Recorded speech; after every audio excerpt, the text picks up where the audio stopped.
तो आपने मतलब जो 6, 7, 8 महीने आपने तैयारी करी, तो उसमें लाइक किस तरीके से आपने चीज़ों को प्रोसीड किया, किस तरीके से आपने अपनी प्रिपरेशन को कंटिन्यू किया?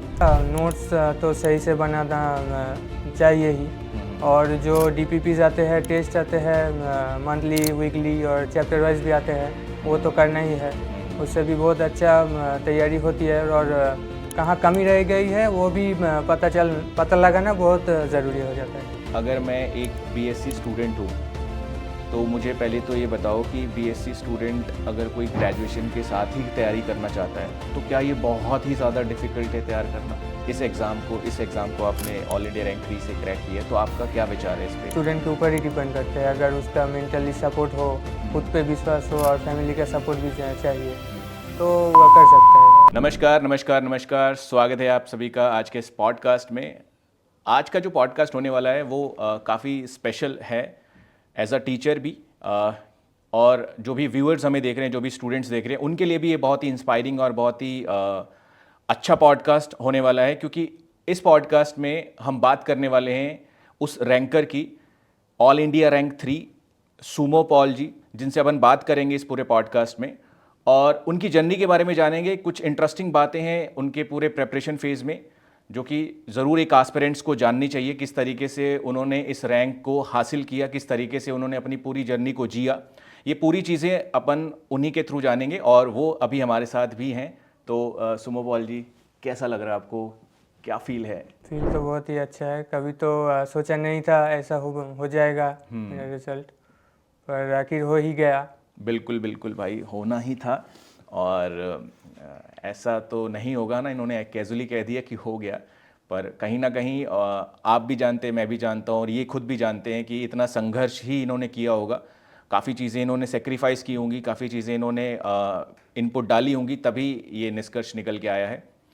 तो सुमो, थोड़ा सा अपन कैजुअली बातचीत करेंगे, ठीक है? अपनी प्रेपरेशन, अपनी जर्नी के बारे में अपन बच्चों को बताएंगे, जो भी आपके जूनियर्स या जो भी आपके दोस्त मित्र देख रहे होंगे, उनको थोड़ा सा अपन बताएंगे। स्टार्ट में ऐसे ही करता हूँ। सबसे पहले तो आप ये बताइए कि आपको कैसे पता चला कि आपको आईआईटी जैम एग्जामिनेशन देना है, उसकी तैयारी करनी है? थोड़ा आप इस तरीके से बता सकते हैं। मैंने तो इस एग्ज़ाम के बारे में सबसे पहले कॉलेज में ही सुना था, कॉलेज से ही। उसके बाद मेरे एक प्राइवेट ट्यूटर थे, वो भी बताए थे कि ऐसा एग्ज़ाम होता है और जो लोग जेई क्रैक नहीं कर पाते हैं वो भी इसी एग्ज़ाम के ज़रिए आईआईटी भी जा सकते हैं। तो उस साइड से भी एक अच्छा ही एग्ज़ाम है। तो कहीं ना कहीं एक सेंस ऑफ मोटिवेशन था हाँ जी। कि यार ठीक है, बीएससी कर ही रहे हैं, पर एक आईआईटी में एमएससी करने का जो हाँ, एमएससी अपॉर्चुनिटी तो है, करना ही है। हाँ, तो एमएससी तो करना ही करना है, ही है। तो क्यों ना हाँ आईआईटी जी। से। बिल्कुल अच्छी बात है। तो लाइक कब आपने प्रिपरेशन फुली फ्लेज स्टार्ट किया, अपनी आईआईटी जैम जर्नी को कब आपने पूरी तरीके से स्टार्ट किया? स्टार्ट तो किया पिछले ही साल का जून महीने से, 20-21 तारीख से। और तब से ही फुल फ्लेज पूरा ध्यान इसमें ही दिया हूँ, क्योंकि इससे पहले मेरा सेमेस्टर भी ख़त्म हो चुका था। अच्छा, तो मतलब आपने पहले अपना सारा सेमेस्टर वाला जो था झंझट वो आपने साइड कर दिया और फिर आपने जून 2025 से फुली फ्लेज तैयारी करी। तो कैसे, लाइक आपको अगर एज अ एक सीनियर की तरह अगर गाइड करना हो, तो आपको क्या लगता है कि 6, 7, 8 महीने क्या सफिशेंट है हाँ, या काफ़ी फिर? है, अच्छा, बहुत है। तो आपने मतलब जो 6, 7, 8 महीने आपने तैयारी करी, तो उसमें लाइक किस तरीके से आपने चीज़ों को प्रोसीड किया, किस तरीके से आपने अपनी प्रिपरेशन को कंटिन्यू किया? सबसे पहले तो बैच में जैसा जैसा होता था वैसा चलता रहता था। पहले तो उसने अच्छे से रिवीजन भी नहीं कर पाता था, पर जब क्लासेस के प्रेशर भी ज़्यादा होने लगे, एग्ज़ाम भी पास आने लगे, फॉर्म फिलअप भी हो चुका था, तब तो एक अंदर से आने लगा कि अब तो पढ़ना ही है, एग्ज़ाम पास आ रहा है। तो उस तरीके से हो जाता था। ठीक है।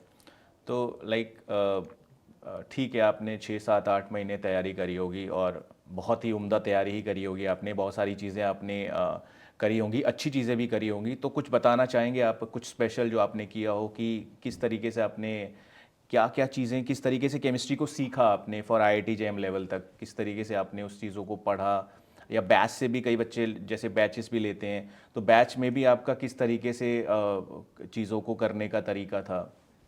बैचेस में तो जैसा होता रहता था, नोट्स तो सही से बनाना चाहिए ही। और जो DPPs आते हैं, टेस्ट आते हैं मंथली, वीकली और चैप्टर वाइज भी आते हैं, वो तो करना ही है। उससे भी बहुत अच्छा तैयारी होती है। और कहाँ कमी रह गई है वो भी पता लगाना बहुत ज़रूरी हो जाता है कि अगर गलती का एहसास ना हो तो क्या ही सुधारे उसको। बिल्कुल सही बात आपने बोली कि गलतियां तो पता लगनी चाहिए, है ना।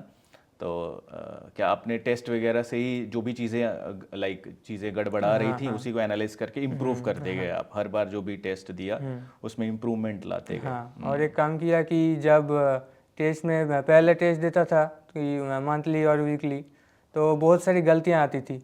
यही 40-50 के टेस्ट हो तो मेरा 27, 28, 30 इसके अंदर ही मार्क्स रहते थे। तो जो गलत होते थे वो क्वेश्चन एक अलग से कॉपी में लिख रखता था और उसको आंसर के साथ ही लिखता था और टाइम टू टाइम रिवाइज करता रहा। ठीक है, कि जितना दिन जाता रहा कि वो गलती कम होती थी। बिल्कुल सही आपने ये बात बोली। और इसी से आदमी लाइक अपनी जो भी गलतियां हैं, क्योंकि देखो गलतियां एक स्टूडेंट है वो अलग गलतियां करेगा, आप अपने अकॉर्डिंग गलतियां करोगे क्योंकि आप कुछ अलग टॉपिक्स में वीक हो, वो अपने कुछ अलग टॉपिक्स में वीक है। तो एट द लास्ट वही सारी चीज़ें हैं कि आप किस तरीके से अपने आप को इम्प्रूव कर रहे हो। तो आपने वही अपने आप को चीज़ें जैसे रिवाइज करी तो उस तरीके से आपने जो भी गलतियां हो रही थी उसको सुधारा, है ना, ऐसे आगे आगे। चलिए बहुत अच्छी बात है। कुछ और लाइक आपने कुछ और भी हटके किया, जैसे ऑर्गेनिक इनऑर्गेनिक फिजिकल में काफ़ी बच्चे ऐसे रहते हैं कि सर मुझे ये वाला सेगमेंट नहीं आता है या ये वाला सेगमेंट आता है, तो आपने किस तरीके से लिया कि आपने सिर्फ ऐसे सोचा कि भाई केमिस्ट्री ही पढ़नी है मुझे चाहे कोई आ जाए, ऑर्गेनिक इनऑर्गेनिक फिजिकल? पढ़ना तो सभी है और जो नहीं आता है उनको लाना पड़ेगा क्योंकि बहुत बढ़िया। पढ़ना तो हमें ही है। और अगर अच्छी चीज़ हम हासिल कर ले तो हम ही कर सकते हैं, कोई दूसरा कोई थोड़ी ना हमें के लिए करेगा। बिल्कुल सही बात बोली आपने कि खुद के लिए तो खुद ही करना पड़ेगा, है जी ना। सर। और खुद को कितना रिक्वायर्ड है वो तो खुद से बेहतर कोई नहीं जानता। ठीक है। तो अब लाइक अगर आप IIT JAM 2027 एस्पिरेंट्स जो आपको देख रहे हैं, अगर आप इनके लिए कुछ भी ऐसा बताना चाहें, जैसे आप ऑल इंडिया रैंक 3 हैं, पहले तो मैं यही सवाल पूछूंगा कि आपको ऐसा लगता है कि आप ऑल इंडिया रैंक 1 भी आ सकते थे? क्या कमी रही आपको? अगर ऐसा कुछ लगता है कि मेरे इस एंगल से कमी है तो आप वो भी शेयर कर सकते हैं। मुझे तो लगता है कि जब एक पेपर चल रहा था तभी मेरा कुछ कमी रह गई थी क्योंकि मेरा जो MSQ सेक्शन था वो लास्ट के लिए छोड़ा था और जब पूरा NAT सेक्शन ख़त्म कर लिए तब भूल ही गया था उसके बारे में कि चलो पेपर हो गया। पर अचानक से 20-25 मिनट पहले याद आया कि मेरा वो 20 नंबर वाला MSQ सेक्शन तो रह गया। तो तब बहुत जल्दबाजी में करता रहा और एक दो सिली मिस्टेक भी हो गया वहाँ से। तो मतलब थोड़ा सा मैनेजिंग में थोड़ा मैनेजिंग में सा इशू रह गया। हाँ तो आपको लगता है कि उसी के कारण मेरा थोड़ा सा शायद। गड़बड़ाया है। और उसके बिना भी कुछ MCQ सेक्शन में भी एक दो गलती हो गई थी जो नहीं होना चाहिए था।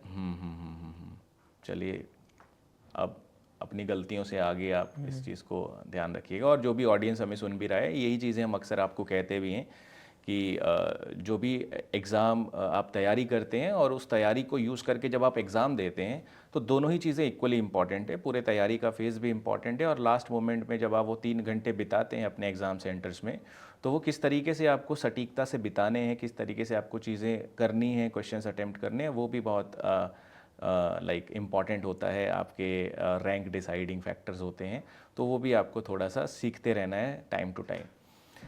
ठीक है सुमोपॉल, तो अब अपन थोड़ा सा बात कर लेते हैं। आप वैसे आपने कौन सा बैच ले रखा है सब PW का? मैं तो साकार 3.0 से 3.0 से ही 3.0 आपने से। पढ़ाई करी है? ठीक है ठीक है, 3.0 से। तो लाइक बैच में आप कैसे लाइव क्लासेस लेते थे? नहीं, रिकॉर्डेड पूरा ही। पूरा रिकॉर्डेड ही आपने पढ़ा है? ठीक है, अच्छी बात है। मतलब वो फिर अपना बंदा अपने पेस के अकॉर्डिंग पढ़ता है, अपने टाइम के अकॉर्डिंग पढ़ता है ना। ठीक है। तो अभी तो ऑल इंडिया रैंक 3 आपने प्राप्त कर ली है, तो कैसे लाइक क्या आगे के विचार हैं आपके?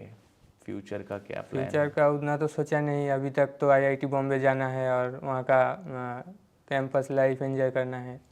बात का तो बाद में सोचूंगा। अच्छा, मतलब अभी फ़िलहाल तो आपका ये है कि MSc करते हैं बढ़िया से, और MSc के दौरान कुछ ना कुछ तो हो ही जाएगा। ये फियरलेस एटीट्यूड भाई बढ़िया होता है कि ठीक है, देख लेंगे। पर द थिंग इज़ कि इनके ऑब्वियसली आप ये भी चीज़ एग्री करेंगे कि फियरलेस के साथ साथ मुझे थोड़ा सा हार्ड वर्किंग भी रहना हाँ, वो पड़ेगा, तो चाहिए है ना? सर। वो तो चाहिए ही चाहिए। ठीक है। एक और छोटा सा जो क्वेश्चंस बच्चों के मन में रहता है, और उससे उस क्वेश्चन का आंसर आपसे बढ़िया कोई नहीं दे सकता, क्योंकि अभी आप पूरा वो जी के आए हैं एक साल, कि सर लाइक अगर मैं एक बीएससी स्टूडेंट हूँ, तो मुझे पहले तो ये बताओ कि बीएससी स्टूडेंट अगर कोई ग्रेजुएशन के साथ ही तैयारी करना चाहता है, तो क्या ये बहुत ही ज़्यादा डिफ़िकल्ट है तैयार करना इस एग्ज़ाम को आपने ऑल इंडिया रैंक 3 से क्रैक किया है, तो आपका क्या विचार है इस पे? मुझे तो ये नहीं लगता कि बहुत डिफ़िकल्ट होगा। अगर सेमेस्टर के ज़्यादा प्रेशर नहीं रहता तो प्रिपरेशन हो जाएगा, उतना हार्ड नहीं है। तो लाइक वही है कि it's all depends upon how you manage, yes sir. है ना? कि किस तरीके से आप चीज़ें मैनेज करते हैं, और उसी हिसाब से। और कितना टाइम मतलब आपको लगता है कि किसी एक अच्छे रैंक को हासिल करने के लिए कब एक सही समय है किसी बीएससी स्टूडेंट के लिए प्रिपरेशन स्टार्ट करना? यही 1 साल भी जिसका लगता है कि 1 साल मुझे ज़्यादा टाइम चाहिए तो उनका 1 साल लेना चाहिए, और जिनको लगता है कि मेरी पढ़ाई जल्दी हो जाती है तो उनको यही 6-7 महीने में तो हो जानी चाहिए। और कईयों को सुना था कि 4-5 महीने में भी कर लिया। तो ये लाइक ऑन एन एवरेज की डिपेंड्स अपॉन स्टूडेंट कि yes, किस sir. तरीके से वो अपने आप को एनालाइज करके अपनी प्रेपरेशन को चलाते हैं, और ये भी कहीं ना कहीं स्टूडेंट्स पे ही डिपेंड करता है। बट अगेन जितनी जल्दी आप तैयारी स्टार्ट करते हैं, वो कहीं ना कहीं आपको अल्टीमेटली फ़ायदा देती है। आपको ज़्यादा रिवीजन का टाइम मिलता है, ज़्यादा चीज़ें आप पढ़ पाते हैं, सीख पाते हैं, और ज़्यादा कई बार चीज़ें अगर थम भी जाती हैं बीच में प्रेपरेशन के दौरान, तो फिर आपके पास टाइम रहता है उस चीज़ के लिए। ठीक है। तो सुमोपाल, लाइक आपने अभी पूरे 6-7-8 महीने तैयारी करी, तो कभी ऐसा लगा कि यार नहीं बन रही है बात, या फिर कभी डीमोटिवेशन सा फील हुआ है, तो उससे आपने कैसे टैकल किया? हाँ, ऐसा तो लगता था कि ड्रॉप लिया हूँ 1 साल का, वो कहीं वेस्ट ना हो जाए। फिर मैंने ये सोचा कि वेस्ट होगा तो होगा, देखा जाएगा, क्योंकि मेरा पास तो और एक ऑप्शन था कि मेरा अपने ही यूनिवर्सिटी में एमएससी के लिए घुस जाए, तो वहाँ तो टेस्ट भी नहीं लेते थे, डायरेक्ट एडमिशन हो जाती थी। तो वो तो ऑप्शन थे ही मेरे पास, तो कोई टेंशन ना लेके सिर्फ पढ़ाई करता रहा। यार ये अब मुझे ना, मतलब पूरे कन्वर्सेशन में एक जो सबसे बढ़िया चीज़, मैंने पहले भी इनसे बात करी अभी थोड़ी देर पहले, इनका ना जो वे ऑफ थिंकिंग है और जो क्लैरिटी है माइंड में, वो बहुत तगड़ी है। जैसे अभी इन्होंने बताया कि जैसे मैंने बोला कि आप आगे क्या करोगे, तो इन्होंने कहा पहले एमएससी करते हैं बढ़िया से, उसके दौरान चेक करते हैं।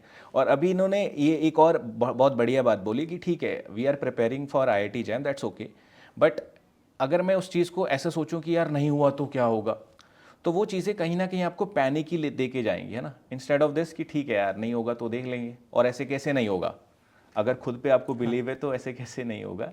तो वही चीज़ है, और ये चीज़ आपको भी सीखनी चाहिए एज अ स्टूडेंट, अपने अंदर भी आप डेवलप करिए इस चीज़ को धीरे धीरे। लाइक चीज़ें आप जितना इस चीज़ को सीखते जाएंगे, और ये प्रेपरेशन के साथ ही आता है। प्रेपरेशन के साथ आपको ऐसा लगेगा कि नीचे भी जा रहे बंदा, और आपको ऐसा भी लगेगा कि चीज़ें कई बार बहुत अच्छी भी चल रही हैं, तो आपको एज अ एक सेम पेस पे चलते रहना है।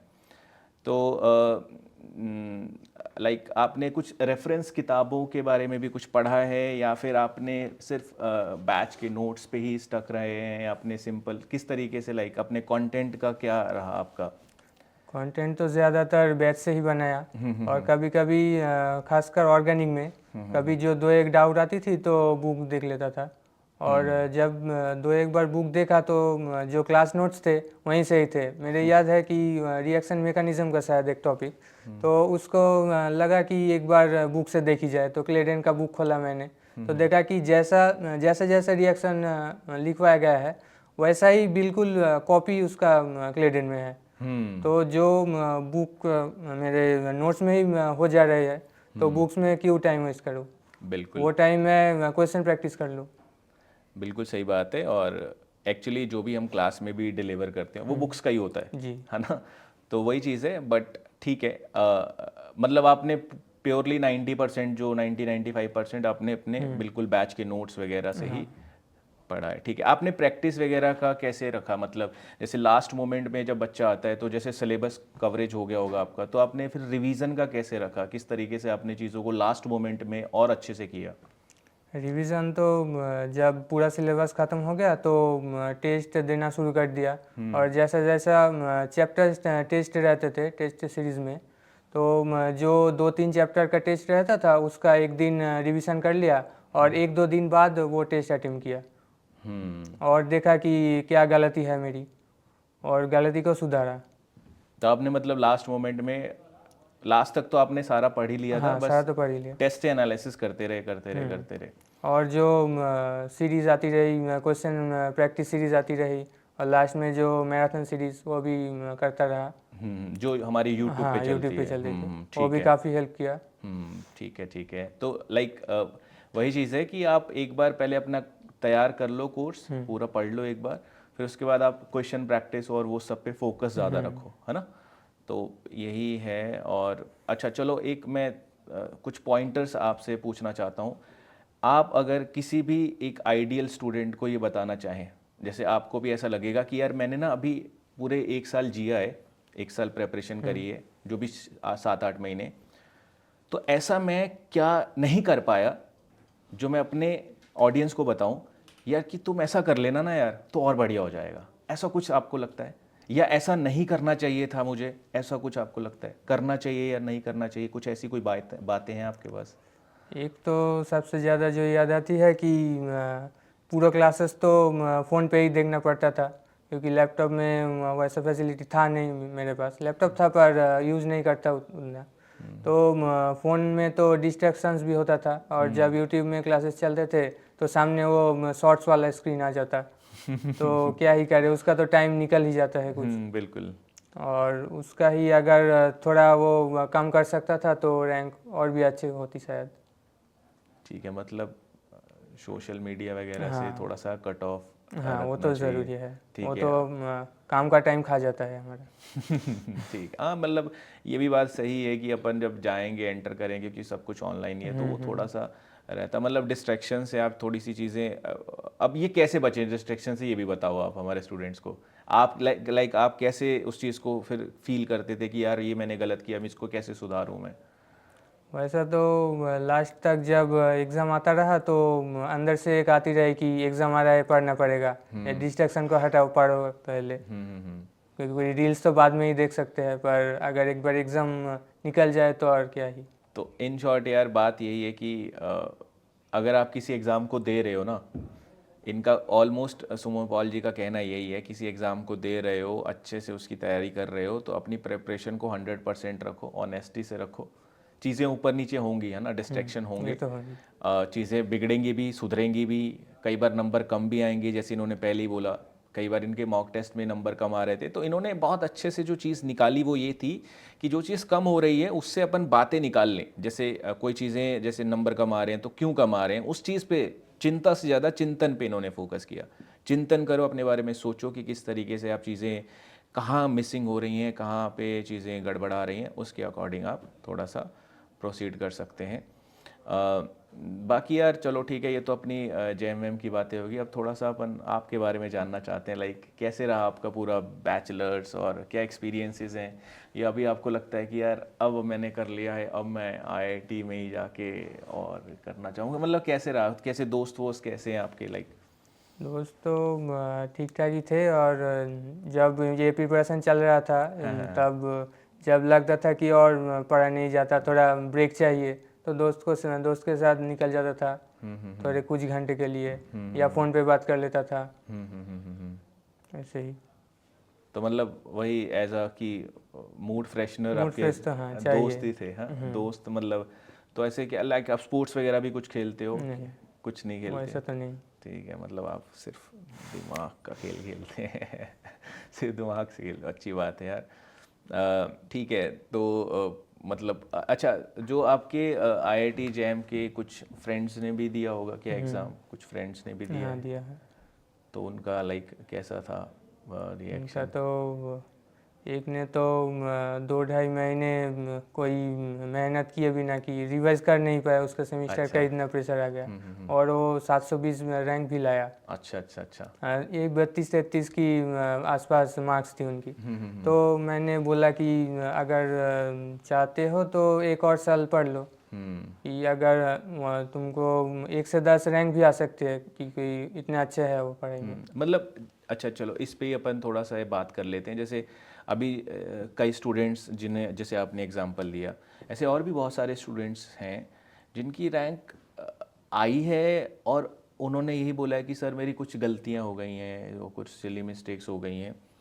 तो लाइक एज अ स्टूडेंट अगर आप होते तो आप इस चीज़ को किस पैरामीटर्स पे देखते कि ड्रॉप लेना चाहिए या नहीं लेना चाहिए? मतलब आपको क्या लगता है कि ड्रॉप लेना फ़ायदेमंद है या still it depends upon circumstances कि आप किस सर्कमस्टांसेस में हो उसके वो बेसिस तो उसके स्टूडेंट के ऊपर ही डिपेंड करता है। अगर उसका मेंटली सपोर्ट हो, खुद पे विश्वास हो और फैमिली का सपोर्ट भी चाहिए। अगर सब कुछ हो तो अगर उनको लगता है कि 1 और साल अगर मैं दे दूँ तो और अच्छा कर सकता हूँ और अच्छा IIT मिल सकती है, तो वह कर सकता है उसके हिसाब से। तो लाइक अगर किसी स्टूडेंट को लगता है कि उनको ड्रॉप लेना चाहिए तो वो उस पर कम्प्लीटली उन्हीं का कॉल होता है, पर उसके बाद फिर आपको वो चीज़ें ऐसी ना लगे कि मैंने क्यों ही ड्रॉप लिया या क्यों चीज़ें उस तरफ अपन लेके गए। तो ये थोड़ा सा आपको इस तरीके से भी अपने अकॉर्डिंग भी थोड़ा सा डिसाइड करना है। जैसे इन्होंने भी अपने ही बेसिस पे, ये डिसीजन आप ही का था प्योर कि हाँ, आपने मेरा ही ड्रॉप था। लेके मुझे IIT एक बार फिर से देना है, हाँ, ये आप ही का प्योर मेरा ही डिसीजन था और फैमिली का सपोर्ट भी था। दिक्कत नहीं हुई ज़्यादा। तो ये बहुत ज़रूरी है कि आप खुद के डिसीजंस पे आगे बढ़ें, क्योंकि जब तक आप खुद से नहीं चाहेंगे, जैसे मैं या कोई भी आपको बोल देगी कि यार ड्रॉप ले लो, तो ड्रॉप आप ले तो लोगे, पर ड्रॉप लेने के बाद फिर से आप पढ़ाई करोगे कि नहीं करोगे उसकी क्या गारंटी है, या उस चीज़ को कैसे आप इंप्रूव करोगे इसकी क्या गारंटी है। तो जब तक आपके अंदर से नहीं आएगा कि नहीं यार मुझे ना 1 साल और देना है इसको, 1 साल और इसको निकालना है, तो वो चीज़ें जब तक नहीं आएंगी तब तक आप उसको चीज़ों को नहीं कर पाएंगे। और ये बिल्कुल आप ही लोगों का कॉल है। तो यार सोमापॉल, बहुत ही पहली बात तो मैं ये बता दूं कि मैं आपसे बात कर रहा हूँ, है ना। पहले भी हमारा शायद इंटरव्यू हुआ था तो उसमें तो इतनी बढ़िया बातचीत नहीं हो पाई, पर एज अ टीचर मुझे बहुत प्राउड है आप पे और हमारे पूरे PW फैमिली को आप पे बहुत प्राउड है। बहुत ही डिसेंट और सिंपल लड़का है, बहुत ही अच्छे विचारों का लड़का है और काफ़ी अच्छा लगा आपसे बात करके। और कुछ आप लास्ट में बताना चाहेंगे, अगर आपके जो भी आपका मन हो, कुछ बताना है आपको कि कुछ कहना है, या फिर आप कुछ भी ऐड ऑन करना चाहते हैं लास्ट पार्ट में तो आप बता सकते हैं। मैं तो कहूँगा कि जो लोग आगे की साल के लिए 2027 के लिए प्रिपरेशन करना चाहते हैं वो बिन सोचे, कुछ नहीं सोचे ही प्रिपरेशन स्टार्ट कर देनी चाहिए, क्योंकि कुछ ना कुछ तो ज़रूर होगा ही। उसका टेंशन लेके क्या ही फ़ायदा, क्योंकि टेंशन तो रिजल्ट को आगे नहीं पीछे ले आता है। तो टेंशन कम करो और आगे बढ़ते रहो, जैसे जैसे बैच में चलता रहता है उसको करते रहो, टेस्ट DPPs करते रहो, हो जाएगा। ठीक है, बहुत अच्छी बात बोली इन्होंने। और वही है कि लग जाओ, कर दो, लगे रहो, हटो मत, पीछे मत हटो, चीज़ें ऊपर नीचे होंगी, होने दो, बस आप अपने लक्ष्य की ओर बढ़ते रहिए और मज़े से बढ़ते रहिए, बिना किसी टेंशन के बढ़ते रहिए, पैनिक मत होइए। यही इस पूरे पॉडकास्ट को करने का जो मेन मोटिव था वो यही था कि स्टूडेंट्स को उस चीज़ के साथ रूबरू करवाया जाए जो वो आगे आके फेस करने वाले हैं। कहीं ना कहीं जो 2027 के एस्पिरेंट्स हैं वो सारी चीज़ें कहीं ना कहीं उनके साथ भी होने वाली हैं जो अभी इनके साथ हो रही थी। इसीलिए ये सारे जो इंटरव्यूज़ करवाए जा रहे हैं, ये इनका मेन मोटिव यही है बच्चों, कि आपको आपके दिमाग में जो चीज़ें आने वाली हैं उसके लिए पहले से प्रिपेयर कर दिया जाए। ठीक है, और ये चीज़ें नॉर्मल हैं, सबके साथ सबके फेज़ में होता ही होता है, बट आप कितने बेहतर तरीके से इसको लड़ पाएंगे, कितने बेहतर तरीके से आप इसको टैकल कर पाएंगे, वही आपका रैंक डिसाइडर होगा। ठीक है, तो इसी के साथ सोमोपॉल, है ना, all the best, best wishes for Thank your you, sir. Future, है ना। बहुत अच्छा लगा आपसे बात करके, बहुत बहुत शुक्रिया। Thank you sir. Thank you.